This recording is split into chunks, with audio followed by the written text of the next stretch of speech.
लगाते तो मौका तब ना होता।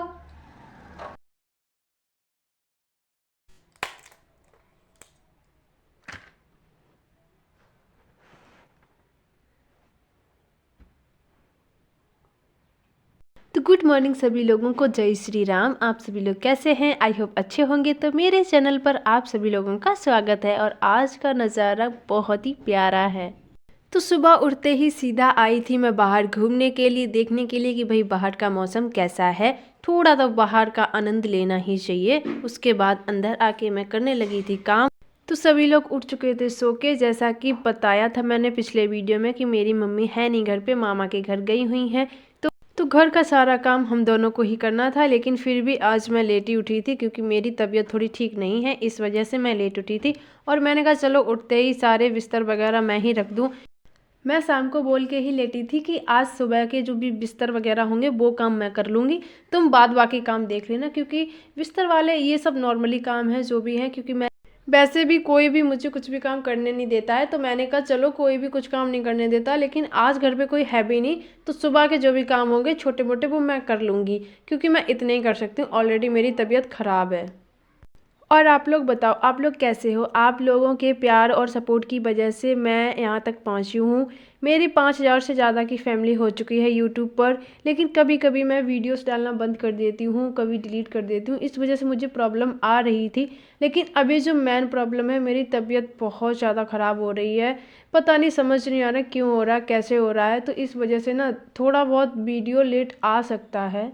तो मेरी यूट्यूब फैमिली भी मेरी एक फैमिली की तरह, जैसे मेरी अपनी फैमिली वैसे ही मेरी सेम यूट्यूब फैमिली है। तो अपना प्यार और सपोर्ट बनाए रखिए। तो अंदर सारे बिस्तर रखने के बाद मैं आ चुकी थी बाहर झाड़ू लगाने के लिए। आज मैंने कहा बाहर का झाड़ू भी मैं ही लगाऊंगी। बाहर का झाड़ू मैं बहुत कम लगाती हूँ, कभी कभार। आज फिर से मुझे मौका मिला था, मैंने कहा आज बाहर का झाड़ू भी मैं ही लगाऊंगी। क्योंकि देखो गाँव में ना यही फ़ायदा होता है रहने का। गाँव के काम करने के साथ साथ ना तुम्हारी हेल्थ भी बढ़िया रहती है। लेकिन जो मुझे लग रहा है ना कि मेरे को जो बीमारियां पकड़ रही है ना, वो बिल्कुल काम नहीं करती हूँ, उस वजह से ही पकड़ रही हैं। इसीलिए मैंने भी अब थोड़े थोड़े काम करना चालू कर दिया ताकि मेरी हेल्थ थोड़ी अच्छी रहे। और मैंने ना पानी इसलिए छिड़का हुआ है आंगन में क्योंकि काफ़ी दिन हो गए लिपाई नहीं हुई है। तो लिपाई नहीं हुई है तो धूल मिट्टी बहुत ज़्यादा उड़ती है, इसी वजह से। और आज ना देखो धूप कितनी अच्छे से निकल रही है ना। धूप निकली हुई है लेकिन यार इतना ज़्यादा सर्दी है, क्या ही बताऊँ। मैं झाड़ू लगा रही थी, झाड़ू लगाते लगाते मेरी उंगलियां बिल्कुल ही काम नहीं कर रही थी, इतनी ज़्यादा ठंडी हो गई थी। उसके बाद मेरी सिस्टर आई, मेरी सिस्टर ने बोला कि तुम रहने दो, तुमसे नहीं हो रहा है तो मैं कर लेती हूँ। उसके बाद आके उसने झाड़ू लगाया। मैंने कहा चलो तुम ही लगा दो। फिर थोड़ा सा रह गया था तो उसी ने झाड़ू लगाया और मेरी उंगलियां देखो इतनी ज़्यादा ठंडी हो चुकी थी ना, बहुत ही ज़्यादा। भाई मतलब दिख नहीं रहा था कि सर्दी है, लेकिन इतना ज़्यादा सर्दी थी। ये सर्दी मतलब बोल दे ना तुषार तुषार वाली सर्दी, तो तुषार सा पड़ रहा था भाई, बहुत ज़्यादा हाथ पैर कट रहे थे। फिर मैंने थोड़ी देर टहला क्योंकि मेरी हालत वैसे भी ठीक नहीं थी, इस वजह से। तो मैंने कहा थोड़ा टहल लेती हूँ तो थोड़ा आराम मिल जाएगा। उसके बाद मेरे कपड़े धुले रखे थे शाम को, जो मैंने धुले थे, फिर सुखाए नहीं थे क्योंकि धूप ही नहीं रही थी, इस वजह से। तो उनको ना मैं अभी डाल रही हूँ सूखने के लिए, ताकि दिन में जो भी धूप निकलेगी तो ये कपड़े सूख जाएंगे। तो कपड़े डालने के साथ ही साथ मैं आपको बता दूं, अगर आप मेरे चैनल पर पहली बार आए हैं तो मेरे चैनल को सब्सक्राइब कर लें और मेरे वीडियो को एक लाइक ज़रूर कर दें। कपड़े तो सारे मैंने सूखने के लिए डाल दिए थे, जो कि मैंने कल धुले थे। फिर आज भी कुछ कपड़े बचे हुए थे तो मैंने कहा लाओ आज भी कुछ कपड़े हैं जो धुल देती हूँ। लेकिन अभी धुलने से पहले ना इनको भिगो के रख देती हूँ ताकि थोड़ा देर भीगते रहेंगे। कपड़े धुलने के लिए मैं पहुँच चुकी थी नल पे और मैंने नल से निकाला था पानी, और पानी में डाला हुआ था सर्फ। सर्फ के अंदर ही मैं अपने सारे कपड़े भिगोने वाली हूँ। ये मेरा लोवर बंदर ने कल फाड़ दिया, जो कि मुझे सबसे प्यारा था। इसे अभी लिए 1 डेढ़ ही महीना हुआ था और मैंने ज़्यादा पहन भी नहीं पाया, और बंदर ने कल इसे अच्छे से फाड़ा। सच्ची मुझे कल गुस्सा तो बहुत ही आया, लेकिन क्या करूं। इससे पहले भी एक मेरा बहुत ही अच्छा लोवर था, वो भी बंदर ने ही फाड़ा था, और इसके बाद ये भी फाड़ दिया। ये देखो, मैंने सोचा चाहे कितना भी आज फाड़ दे लेकिन मैं इसे जरूर पहनूंगी सिलने के बाद। लेकिन ये सिलने लायक ही नहीं बचा कहीं से भी। ये तो कहीं से भी सिलने लायक नहीं बचा। देखो फाड़ा कैसा है, मुझे लगा था कि ये नहीं फटा है। ये ये देखो, ये पूरा फाड़ दिया। पहले मैंने देखा तो मुझे लगा कि सिर्फ ये ऐसा थोड़ा बहुत फाड़ा है, ये थोड़ा थोड़ा, तो मैं इसे ठीक करके पहन भी सकती हूँ, ठीक है। जब देखा बाद में तो ये पूरा फटा हुआ था पूरा। उसके बाद मैंने सोचा कि चलो कोई ना, इतना इतना फटा है, लेकिन इसकी और जेब भी देखो फाड़ दी है, ये भी फाड़ दी जेब। तो मैंने कहा कोई ना, मैं इसे ना शॉर्ट करके पहन लूंगी गर्मियों में। वैसे भी गर्मियों में लॉन्ग बहुत ही दिक्कत देती है ना, गर्मी लगती है, तो मैंने कहा शॉर्ट बना लूंगी, तो शॉर्ट पहन लूंगी। लेकिन भाई इसकी एक टांग तो बिल्कुल ही सही है, सेफ है, देखो एक टांग पूरी सेफ है।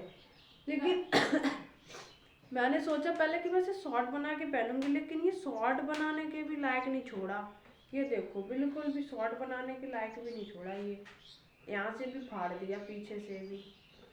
अब ना तो शॉर्ट के काम कर रहा है और ना लॉन्ग के काम कर रहा।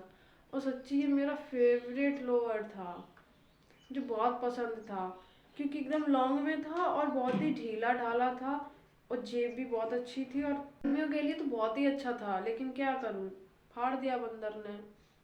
हमेशा में मतलब पता नहीं क्या, मैं इसीलिए छत पे कपड़े नहीं डालने जाती हूँ, और इस बार मैंने डाले और बस फाड़ दिए बंदरों ने।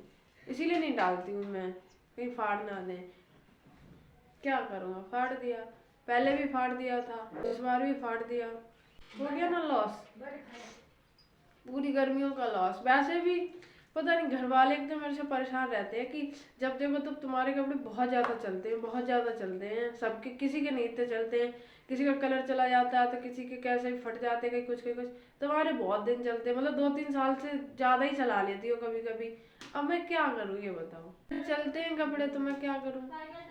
मैं उनको अच्छे से मतलब देखो, मेरा कपड़ा हो चाहे नया हो या पुराना हो, मुझे मतलब अगर देखो मैं पहनती हूँ चाहे कोई सा भी कपड़ा हो, तो मैं उसे बहुत हिसाब से रखती हूँ, बहुत ही अच्छे से संभाल के रखती हूँ। चाहे नया हो मेरा कपड़ा, फिर वो चाहे नया हो या पुराना हो, लेकिन मैं उसे बहुत संभाल के रखती हूँ।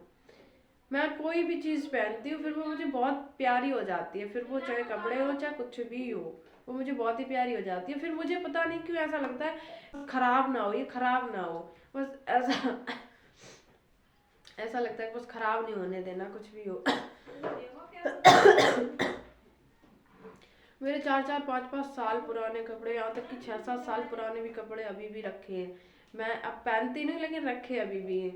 लेकिन पता नहीं क्या घर वालों को ये रहता, नए कपड़े पहनो ना, नए लेके आते हो तो नए पहनो ना, हमेशा वही क्यों पहनती रहती, वही क्यों। अरे भाई जब ये फटेंगे तब मैं नए पहनूं ना, जब यही नहीं फटते तो मैं नए कहाँ से पहनूं बताओ।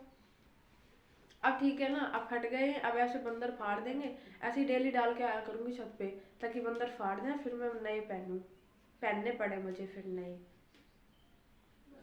और मैं यहाँ पे हाथ मुंह धुल के आ चुकी थी। हाथ मुंह धुलने के बाद आप देख रहे हो कि मैं बहुत ही ज़्यादा गुस्से में हूँ, और मेरे गुस्से में होने की वजह एक ही है कि मेरी जो छोटी बहन है वो वही पढ़ाई पे ज़्यादा अच्छे से ध्यान नहीं दे रही थी, तो उसी को मैं थोड़ा सुना रही थी। और बड़े बहन होने का यही फ़ायदा होता है कि छोटे लोगों को आराम से सुना लो भाई, मतलब जो भी थोड़ा बहुत गुस्सा है उन पर निकाल लो। देखो मैं वैसे गुस्सा तो नहीं निकाल रही हूँ, वैसे भी किसी बात पर गुस्सा नहीं हूँ, बस मैं थोड़ा उसे ये इस चीज़ के लिए चिल्ला रही थी कि थोड़ा पढ़ाई पर भी ध्यान दे लिया करो, थोड़ा काम को हटके थोड़ा पढ़ाई को थोड़ा ज़्यादा महत्व दिया करो। वही क्योंकि मैंने उसको बताया कि मेरा उदाहरण ले ले भाई, कि मेरा पढ़ना ना पढ़ना बराबर ही है, किसी मतलब की कोई पढ़ाई नहीं है, बस इसीलिए मैं उसे थोड़ा डांट रही थी। उसके बाद खाना बन के तैयार हो चुका था, तो मैं खाना लेके आ गई थी, आप लोग भी खा लीजिए। तो मैंने आलू फ्राई करवाए थे और साथ में बनवाया था पराठा। मेरा ना सर दर्द होना स्टार्ट हो चुका था, क्योंकि मेरे सर दर्द होने का टाइम यही है भाई, और ये पता नहीं क्यों हमेशा टाइम से शुरू हो जाता है। तो मेरा सर दर्द हो रहा था, इसी वजह से मैंने कहा पहले खाना खा लेती हूँ, उसके बाद मुझे दवाइयाँ भी खानी है, और दवाइयाँ खाने के लिए पहले खाना खाना ज़रूरी है।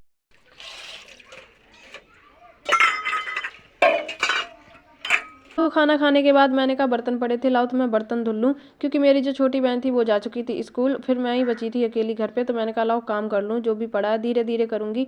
उसके बाद मैंने बर्तन धुलने के बाद थोड़े कपड़े रखे थे, मैंने कहा लाओ ये जो कपड़े अभी मैंने भिगोए थे ना सुबह, तो वही कपड़े हैं, तो मैंने कहा लाओ कपड़े पड़े हैं इनको भी धुल ही लेती हूँ, क्योंकि फिर थोड़ा भी अगर लेट जाओ या बैठ जाओ फिर काम पड़ा ही रहता है। तो मैंने कहा लाओ थोड़ा धीमे धीमे कर पाऊँगी, लेकिन कोई ना, जो भी है कर लेती हूँ धीरे धीरे करके।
जैसा कि देखा आपने, मैंने सारा काम फिनिश करने के बाद फिर टैबलेट ली थी, और टैबलेट लेने की जो वजह है भाई, मेरा सर दर्द बहुत तेज़ से दर्द होने लगा था।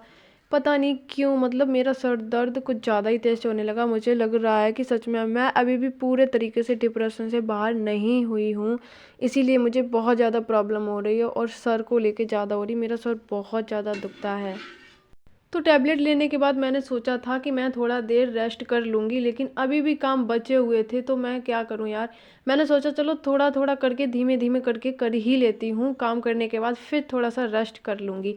काम तो थोड़ा बहुत अभी भी बचा हुआ था, लेकिन अब मेरे से कुछ भी नहीं हो रहा था। अब मैं जब भी थोड़ा भी नीचे झुकती हूँ ना, तो ऐसा लगता है मेरा सर निकल ही जाएगा, इतना ज़्यादा दर्द होने लगा था। फिर मैं रेस्ट करने लेट गई थी। अब तो भाई मेरे बस का कुछ भी नहीं है।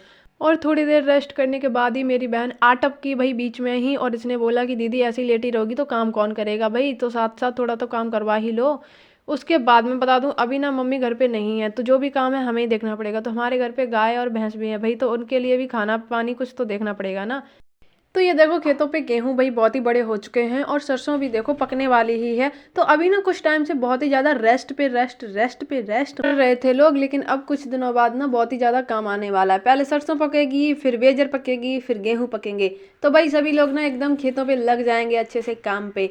और अभी ना जो भी अभी भी थोड़े बहुत दिन हैं भाई, शायद ये फरवरी और 1 महीना और मिल जाएगा रेस्ट करने के लिए, लेकिन उसके बाद कोई रेस्ट नहीं भाई, खेतों पे बहुत सारा काम आने वाला है। उसके साथ ही हम लोग खेत पर पहुंच चुके थे, और मेरे खेत पर देखो कितनी प्यारी सरसों लग रही है ना। सरसों के साथ ही बरसीम है, बरसीम के साथ ही ये देखो इधर बेजर है, बेजर में बहुत ही बड़ी बाल आ चुकी है भाई, ये भी पकने वाली है जल्दी से ही।